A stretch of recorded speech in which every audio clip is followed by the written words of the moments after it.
Thank you. Okay, so we can go ahead and get started.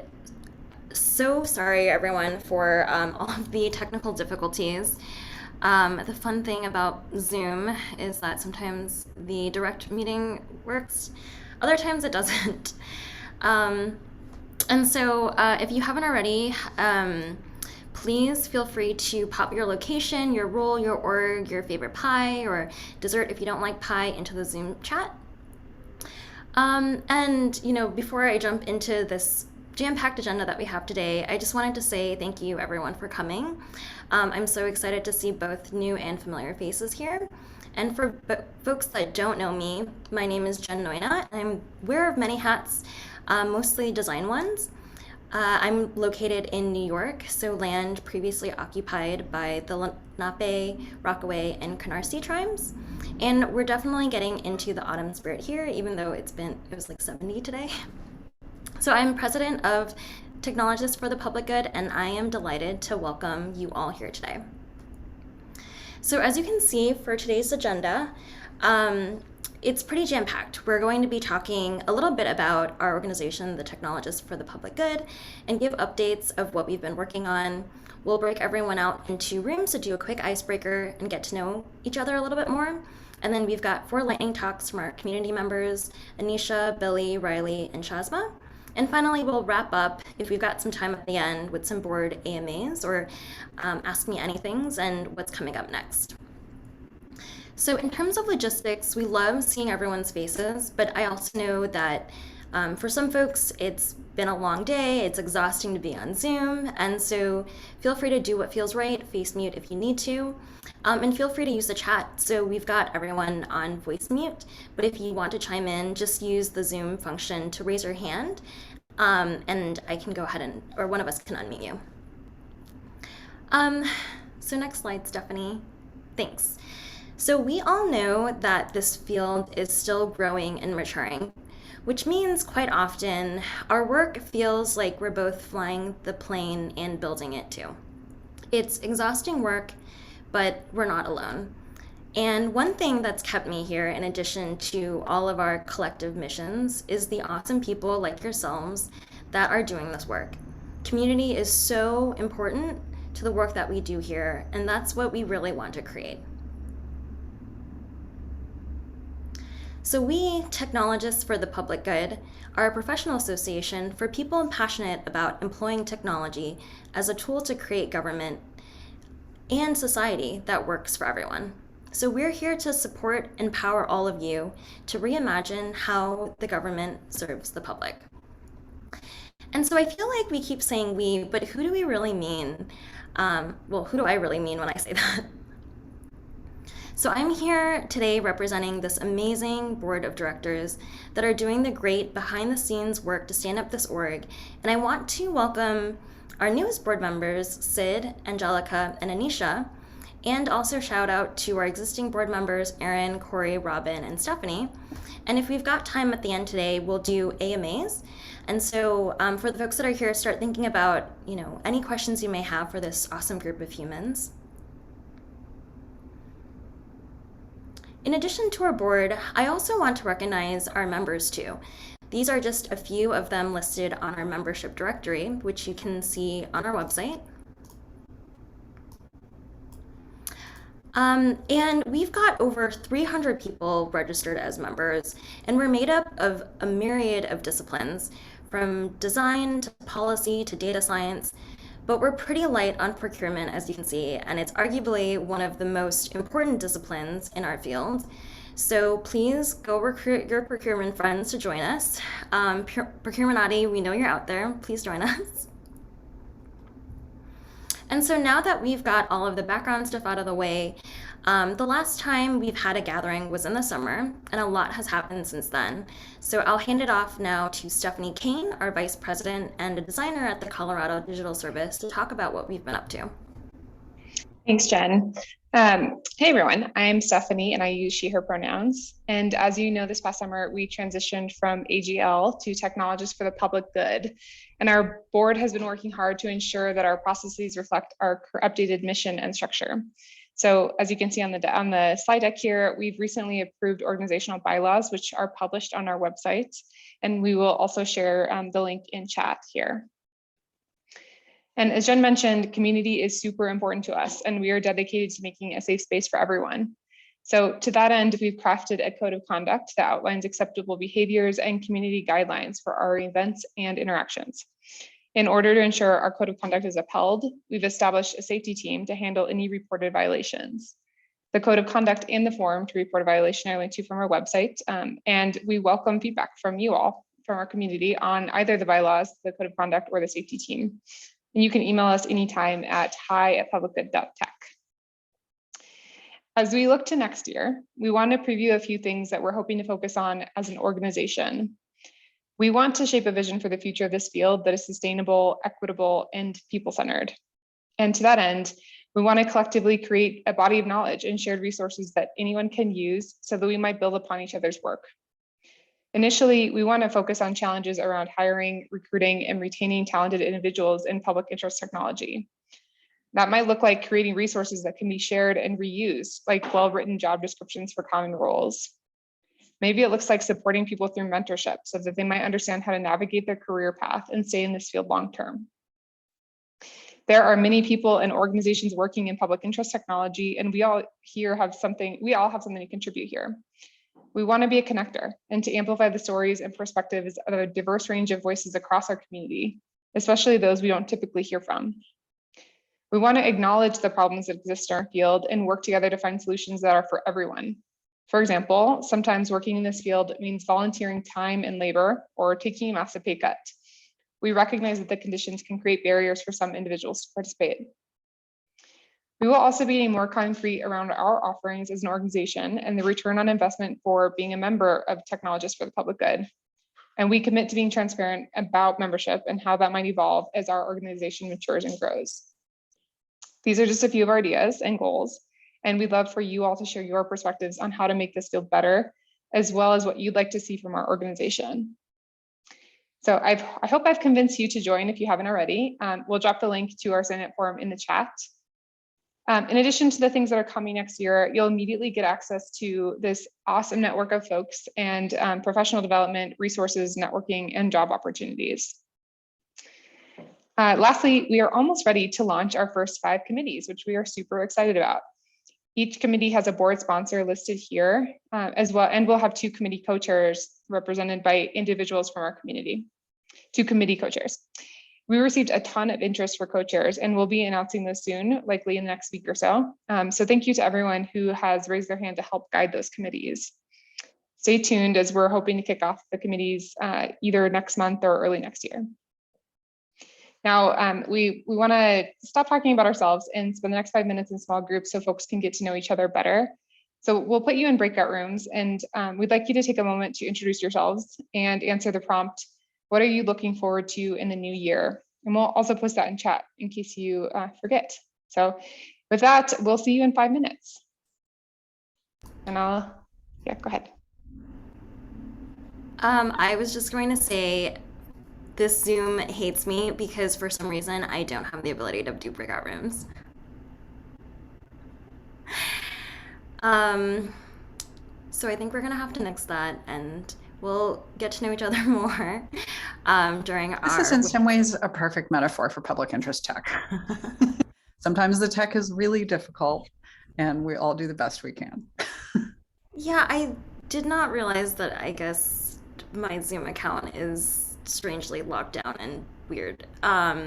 So let's pivot anyways, and we'll go to Ariana for our first lightning talk.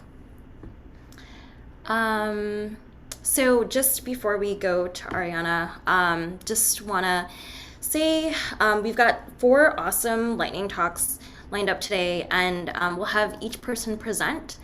And then they'll take Q&A in the chat in the interest of time. So feel free to, queue up any questions you may have in the chat for them to get to after they're done. And so, Ariana, I can go ahead and share your slides if you'd like.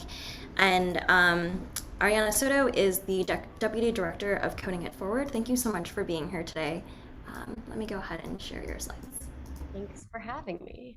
And we'll definitely second whoever said to share what you're looking forward to in the new year in the chat. Definitely do that. That's always a fun thing to talk about.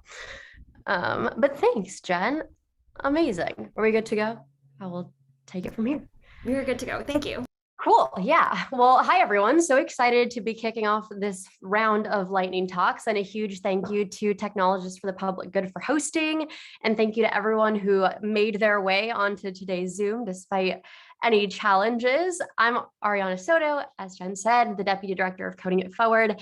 And my lightning talk is for anyone just kicking off their career in the technology for public good space, or anyone interested in finding ways to get more involved in the space. I saw that Georgetown's PIT class is here, so shout out to them. Super excited to have you here. But our team at Coding It Forward knows better than anyone that navigating the space in the early stage of your career can be a challenge. Not too long ago, I was in college asking questions like, where do I learn more? How can I find internship opportunities?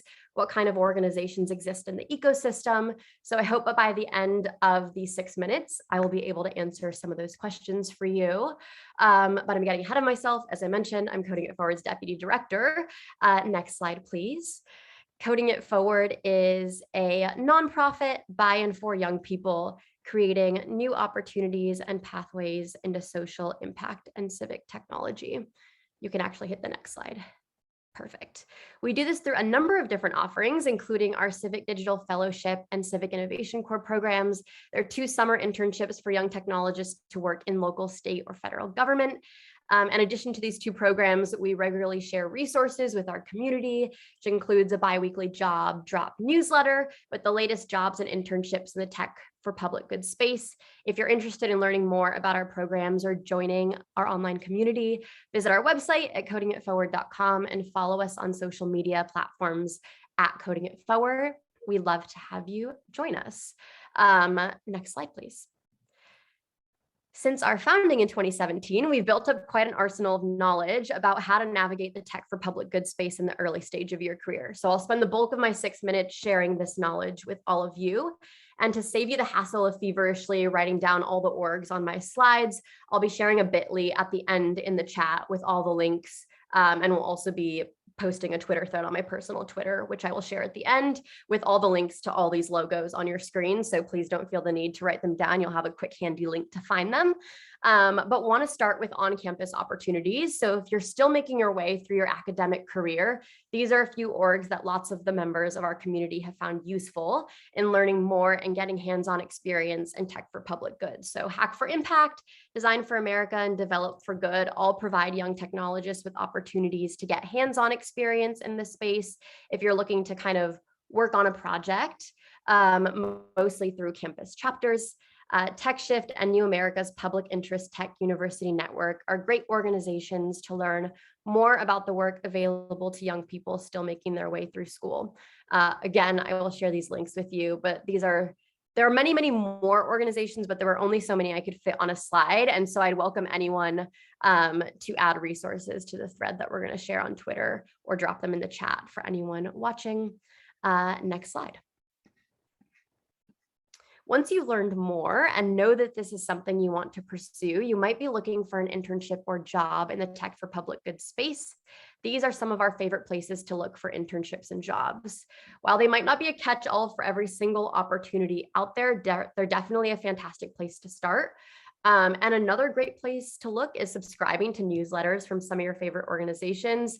Coding It Forward sends one out. There's a whole bunch of orgs who will just kind of send out newsletters, and that's sometimes a place where people are sharing new jobs or internships for their organization. So definitely do that. And then a more unconventional place to look is Twitter. Technologists in the public good space love to tweet, if you did not know already.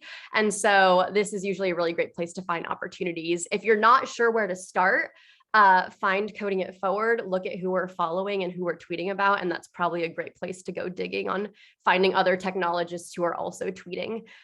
So people always ask like, how do I find things? And that's kind of like a weird, unconventional place to push people. But I didn't have a Twitter when I was starting out, and I finally bit the bullet and got one because I realized I was missing out on a lot of really great knowledge by not being on there. Next slide. And last but not least, here are some fantastic organizations who frequently share events in this space where you can learn more about the Tech for Public Good space. So obviously, definitely check out Technologists for Public Good events calendar, a great place to find new places to learn. Coding It Forward has a virtual civic tech calendar, which I'll share the link to. Code for America and New America are always hosting super cool events, as well as Beck Center on a variety of unique topics. I found that even just actively trying to learn more about this space will expose you to opportunities to get involved. So you'll never know when you'll stumble into your next Tech for Public Good opportunity. My stumbling upon civic tech and public interest tech was by no means concentrated. It just kind of happened. And I think the more that you ask people in the space how they got there, that's how people have found it. We hope that that is not the way in. And that's why we're so excited that Technologists for the Public Good exists. But at least for now, sometimes just putting in the effort to learn is a great place to start. And if you're not finding something immediately, don't get discouraged. Our team at Coding It Forward is always here to help early career technologists navigate the space. And I know that the technologists in this community are more than willing to offer advice and support. The biggest thing I've learned as a young person in this space is that it never hurts to ask. It can be really nerve-wracking to put yourself out there, but I promise you that the other technologists in the community are so excited that you're here and they can't wait to help you. Thank you. Next slide. For lending me your ear for 6 minutes. I hope this was helpful. Again, I'll be dropping a bit.ly with all these links in the chat and also on my Twitter at Ariana O Soto. If anyone listening has resources to add, please add them to my Twitter thread, and stay tuned in the new year because Coding It Forward will be sharing a crowdsourced resource on public interest technology with everything from academic programs, fellowships, books, events, orgs, and more. And so we'll be asking everyone in the community to help us find those resources to put on what will probably look like a fancy Google spreadsheet. But I think we've all found that that's sometimes just the best place to start. So I will end by saying thank you to all the young technologists out there tuning in today. Thank you for being here. We need more people like you here. So thank you so much. And thanks for the community for giving me these 6 minutes. I'm so excited for the rest of the lightning talks. And I'm going to be dropping all the links and things in the chat, so stay tuned. Thank you so much, Ariana. That was such a fast lightning talk, jam-packed with such really great information. I'm going to hand it over now to Billy. Billy Lim is a senior organizer at Code for America. Billy, you can go ahead and take it away. Thank you so much, Jen. I actually dropped a file in the drive a few minutes before this, so if you don't mind throwing that up, that would be awesome. Yeah, let me pull it up. I'm gonna download it, so maybe it's like a little easier for me to share.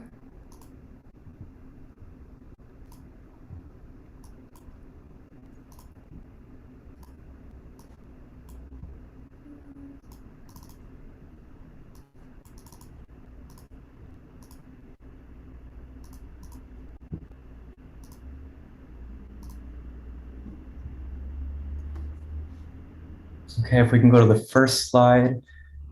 Awesome. All right. Hello, everyone. Thank you so much for being here. Thank you to Jen and to Stephanie and everyone else for having me. My name is Billy Lim. I'm the senior organizer with Code for America. I'm seated on the tax benefits and network teams. I'm here to talk to you today about an initiative happening at Code for America called Reimagine 911. And as the title of this deck, so to speak, makes clear, this initiative is all about rethinking our nation's emergency response systems. For those of you who don't know what Code for America is, if you've never heard of us, you probably have if you're a civic technologist or have been in the space. We are a nonprofit organization that partners with government to strengthen the delivery of public services through human-centered technology. And that's really what this 911 work is all about. Next slide, please. Great. And to orient us and to frame this, our aspiration in this 911 work is to make our emergency response systems across the country human-centered and people-centered, which means that these systems that are pervasive and often really complex and different actually serve the needs of the people who rely on them. and not the needs of the police or of the responders first. It's right now the system has it sort of backwards, and reimagining that is exactly what we'd like to call all of you forth in helping us do. Next slide, please. All right, so some of you are probably wondering, maybe, what is the problem with 911? I call 911, I dial them up, and they come to me, right? So some context here is that, our public safety communications, they're life-saving systems. Again, they're systems that we all rely on. People call 911 more than they vote every year. Unfortunately, 911 calls have often resulted in tremendous harm to our communities. We are all acutely aware of this from the events over the last year, and not just the last year, but really forever. But now that this has sort of captured the nation's awareness, this is a really opportune and crucial moment for us to take collective action. 911 system is the largest feeder into the criminal legal system, and because they're the first point of contact, 911 call takers have a really unique opportunity to not only provide resources for people who are calling in, but also the resources that people need. Next slide, please. So here's the opportunity. This is a national issue. It's one that's not contained to a single locality or location. We all are embedded within and interact with the system. When we think about 911 and our emergency response services, which include, the ambulances that come and provide aid, anything that entails emergency response in its relation to government, it requires a massive solution because it's a massive problem.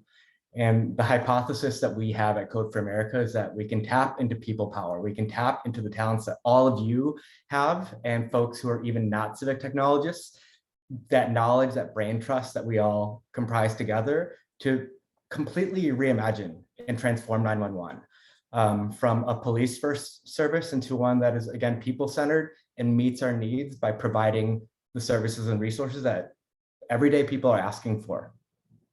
Next slide, please. So I've Code for America. I'm not going to read through all of this, but as you're sort of getting thematically, at Code for America, we value people power strongly. And what we mean by that, besides it being, this buzzy term, is that civic technologists, the work of our volunteers, the people who comprise our brigade network, and people who aren't formally in it, but contribute to our work, that's really what we need to transform government and the way that it serves everyday people. We're also, we're a technology nonprofit that sits at the intersection of government and technology. We hope to make government better and better by transforming the conduits that connect people to the services that government provides. And lastly, everything that we do, our perspective, the way that we carry out our work, the solutions that we build with people and communities and not for, are people-centered and they're trauma-informed, because we know that the people who we are seeking to serve are people who have endured challenges that are extremely difficult and present hardships that have been almost eternal. Next slide, please. So this 911 work started with the National Day of Civic Hacking, which is on September 18th of this year. Just for a perspective of where we are in this work, from that day, 80% of those folks were new volunteers. That could be you. 2,500 volunteer hours were recruited on that day. We had 761 people across the country sign up for our national action team around the 911 work. 384 public access call centers were evaluated, and the experience on a scale of 10 that volunteers had was an 8.5. It's pretty good. Next slide, please. And so here's really the place where we'd like you to plug in. I'm talking to you, Shahzma, I'm talking to you, Sean, I'm talking to everyone in this room. Next slide. So the way that we're asking volunteers to engage in this work, in this long-term work, because it cannot be accomplished in a day, it cannot be accomplished in a month. This is really enduring work, is by plugging into a collective effort that is distributed. In the form of our national action teams, we'd like to present the opportunity to convene with others who are passionate about this work, who after the murder of George Floyd said they wanted to do something, but are waiting for an opportunity. This is an opportunity. We're presenting that. You can engage asynchronously. It is flexible. You can engage from any location, any time commitment. The door is completely open to everyone. Our goals for this period through June is to conduct a nationwide analysis and mapping of the 911 ecosystem to understand exactly what's happening, what are the strengths of the system, where does it need to change, identify those levers of change, and help inform recommendations for a national blueprint. We're doing this in partnership with Urban Labs at the University of Chicago. And so we have some good credibility and backing in our partnerships as well. Next slide, please. Priorities as of today, we're understanding where this work is headed, why it matters. We're continuing to collect that data on the 911 call center to see how they operate. We're creating space to visualize that data and understand it better. And we're identifying volunteers like yourselves. We have 41 volunteers who could be in here. Please join. And on the horizon, we'll be doing vendor research, landscape mapping, synthesis of the results, quantitative and qualitative training and research, and creating feedback loops with the Transform 911 work at the University of Chicago. Next slide. Here are just some of the locations we're looking to prioritize. As you can see, major cities across the country, but it's not limited to these areas, but there is a place to plug in anywhere you are. Next slide. And so let's do it. Let's get in here. I also have a bit.ly link for you. I will type it into the chat, but otherwise screenshot it, save it, pass it out to your friends. We need everyone. We need many hands in this work. And then next slide, final slide, I believe. And that's pretty much it. Again, my name is Billy Lim, Code for America. Thank you all for your time, all that you do, and for getting involved. Truly, truly appreciate it. Thank you for the time, Jen and others. That's all for me. Awesome. Thank you so much, Billy. This is so important. Yeah, definitely drop that Bitly link so folks who are interested in volunteering can do so. Just going to zoom right along. So next up, we've got Reilly Martin, who's a senior program manager at the Open Contracting Partnership. Reilly, feel free to share the slides. Cool. Thanks, folks. And thanks for hosting today. I'm excited to share. Thumbs up if you can see my slides. Great. So I'll jump right in. I'm Reilly Martin, formerly at the City of Boston, if folks recognize Reilly's lab instead, but excited to talk about user experience and technology and procurement and how all those things collide. I myself sort of stumbled in to love procurement and now have a full-time job doing it. So excited to have a plug and excited to get more folks, as Jen, you mentioned, involved in the Technologists for Public Good group. So for the sake of today, we're going to talk about why it matters and how these things collide, and then I'm going to talk about a few case studies. So why procurement and UX matter together. First, people in our communities, right? We all know and have experienced everything that cities buy affects the people and communities and our neighbors. Second, as a lot of you probably know, but some may be new, a lot of money is spent on government contracting. Here's just a few astonishing numbers at the federal, state, and local level, as you'll see in the billions and trillions of dollars every single year. And third, business as usual is just not going to cut it. So out of all that money I just referenced, only about 57 cents of the dollar for local contracts go to minority business enterprises, and only 10% of federal contract goes to women-owned business, to name a few. And part of that, right, that's happening is because a lot of barriers have been created for groups like that exist. And I want to enforce breaking down those barriers using user experience. As you can see, I'll reference slides later, but essentially there are a few different models that do exist and have been created. And as you can see, there's a new revised procurement model of how we can think about doing procurement and build in UX and procurement on the left, and the typical UX design process on the right. You'll notice they're not that different. So jumping in 3 case studies. All these case studies to say are like technology adjacent. So the first, this is out of work that Open Contracting Partnership has done. We're a nonprofit based out of DC focused on opening up procurement data and just doing procurement reform, typically with government, but open to work with whoever wants to work with us. So the first is an example based out of the Ukraine. The Ukraine actually went through, as some folks know, a revolution in 2014. As part of that revolution, the local community incorporating civil society, private business, and government actually took the opportunity to rethink the procurement system and collectively together funded and created an open source e-procurement system called Prozoro. You'll see their stakeholder map on the right here that involves a lot of different groups. But what this has led to since 2015, thanks to co-designing and co-leading creation with folks in the community, the Ukraine government has had $2 billion in contract savings, thousands of new vendors, particularly in the small and medium business space. Their public mistrust of procurement, which is strong all over the globe, has been cut in half, and a lot of money has been saved through flags and monitoring. The second is based in Boston, and in Boston, the city procured a public records software, and the initial goal was, how do we just acquire the software? So we took time to step back and actually say, how can we think about improving the experience for the users while still abiding by public law? So what we did is we took user research that, as you can see, 29 interviews, 45 pages of notes, and hours of work that was then shared with vendors from the beginning through that open bid process, which ultimately led to fewer questions or confusion from vendors, improved vendor and public trust, and actually helped inform better software purchasing and comfortableness of purchasing software from our non-tech savvy staff.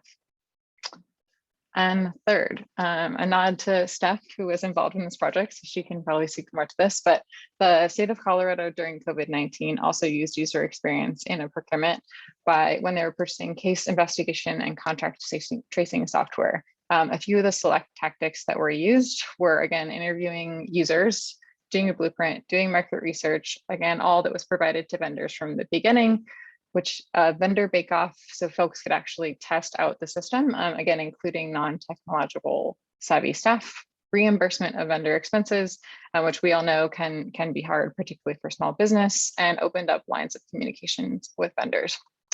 Again, what this led to was a vendor being selected in 19 days and $15 million under budget, improved trust, and a singular system adopted by all local public health agencies in 16 weeks.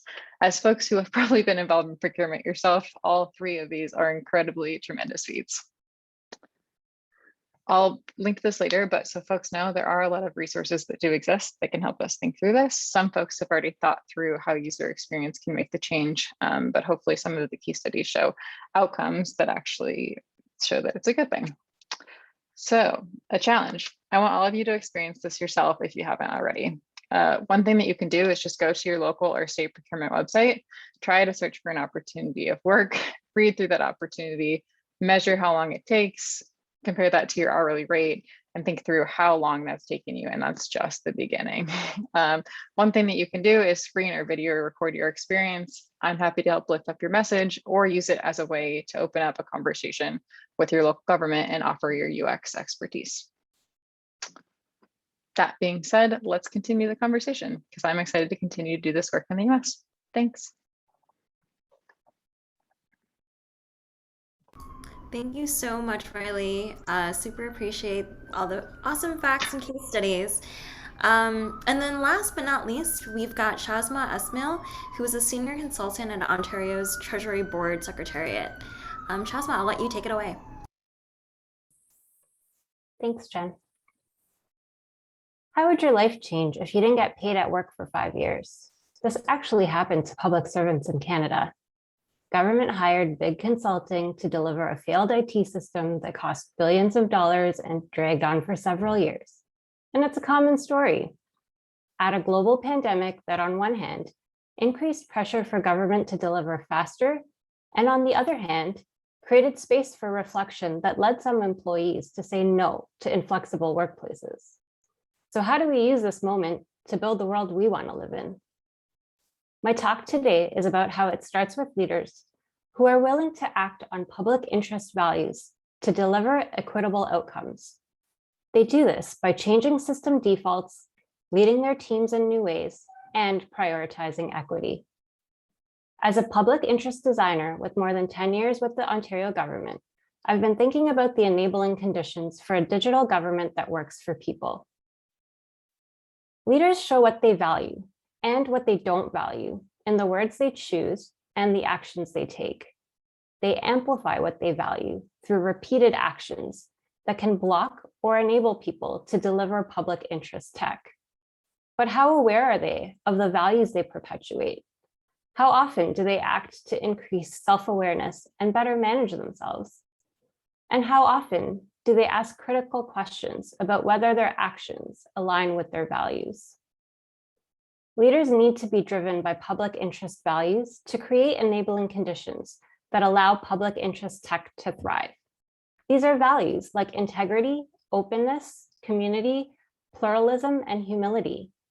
And this can have an impact in three major ways. First, public interest leaders create the right system defaults, or as Honey Dakine up here says, make the good path the easy path. Second, public interest leaders know how to lead their teams in ways that enable and empower the team to deliver the policies and services that people need.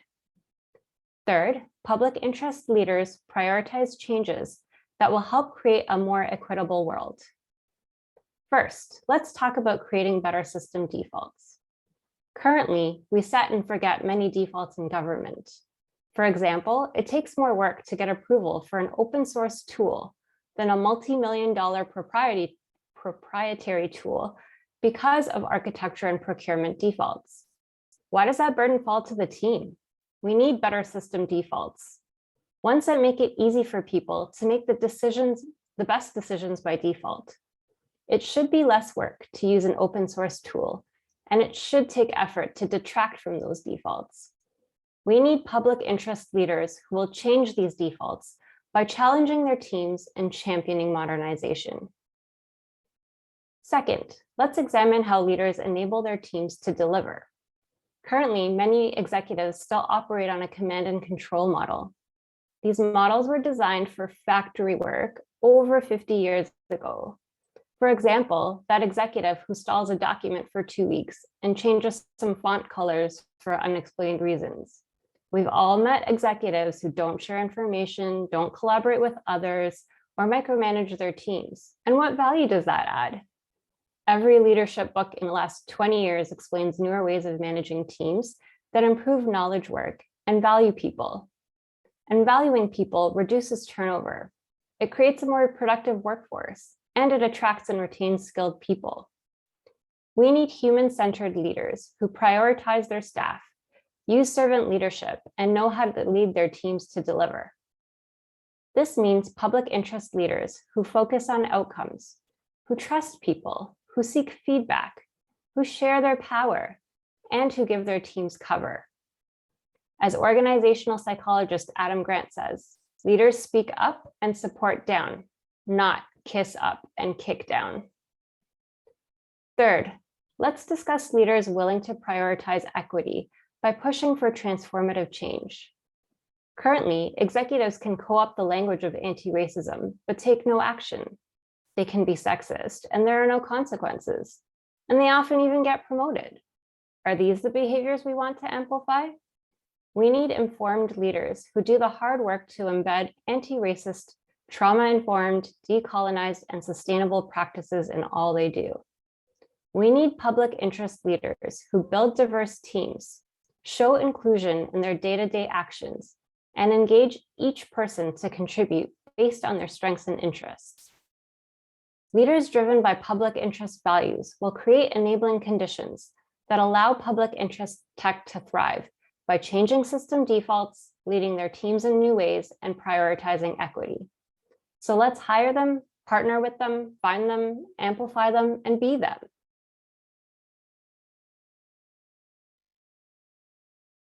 Thank you so much, Shahzma.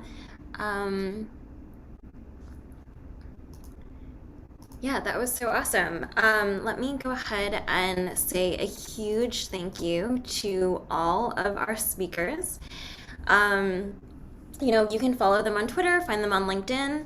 And I also just want to give a big shout out to the folks who submitted a session. We've got a ton of proposals for future lightning talks that other events will probably hold. And if anyone is interested, we'll be sure to, post up again the next time we do a call for proposals for lightning talks. Thank you all so much again. So before we close, we've got a few minutes here just for any questions you might have for our board. Because everyone is muted, feel free to raise your hand or pop your question into the chat. And you can also just generally ask me a question. I can call on a board member to specifically answer if folks have any questions. Oh, okay. Billy, I think you can unmute yourself. I can, it seems. Hello again. I have a question for the board and really for you, Jen. Can you tell us a little bit about the origin story of Technologists for Public Good? Yeah, I feel like I've been talking for so long, but I'm wondering if there's anyone else on the board that maybe wants to take this question. I'm looking at Corey or Aaron.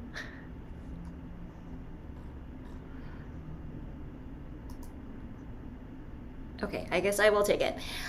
So Stephanie kind of alluded to this. Before we became Technologists for the Public Good, there was an organization called Agile Government Leaders, AGL, that had started off back in 2014. I think Aaron might have to keep me honest on that. And I think that, more recently there has been really this big shift towards public interest technology and civic tech. And last year I partnered with them to really reimagine, now that we've changed and evolved in this space, what are really the needs of the people that are doing this work? I think before, Agile Government Leaders was really focused on promoting Agile. And I think that we are still, I think in all of our work, we are still promoting Agile. We're still fighting the fight against waterfall.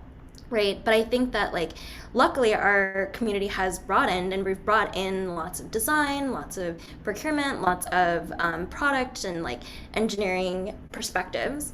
And this organization just kind of arose as just the needs of our workforce changing in this field. If anyone wants to add anything on the board, feel free to. Anyone else have any other questions?